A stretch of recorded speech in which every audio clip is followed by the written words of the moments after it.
About our smart money this morning, check in with our Fox 40 financial analyst Keith Springer, and let's first go ahead and take a look at what the big board is doing this morning. How are you, Keith?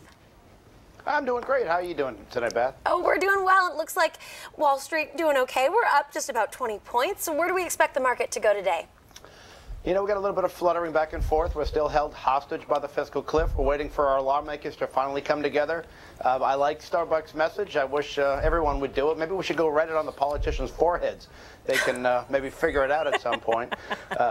Because I don't think the market's going to do much of anything until, although I will say, it must believe that a deal is going to be done, because the market will be down a heck of a lot more if they really believed it wasn't going to be. So it looks like the odds favor a deal will be done. And if they do get a deal done, it probably will push stocks a lot higher. But right now, we're sort of just fluttering until we hear more. Well, Keith, we know that unemployment claims fell last week. What does this mean for the economy? Is this pretty much good news?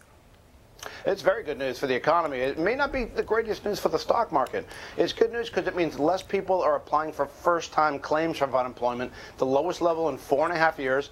It means people are not laying off as many people and not looking for as many jobs. It could mean, of course, a lot of people have given up looking. But the bad news possibly for the stock market, because the stock market loves the stimulus the Fed is giving it. It loves all this quantitative easing. And if the economy gets a little stronger or too strong, the belief might be that the Fed will pull back on its quantitative easing, not as much stimulus, and therefore the market may not like that. So what's good for the economy isn't always good for the stock market. It's kind of a push-pull right now, but that's possible what's going to happen pretty soon. A little double-edged sword there. Thank you so much, Keith. And if you have a question for Keith Springer, you can email us, money@fox40.com.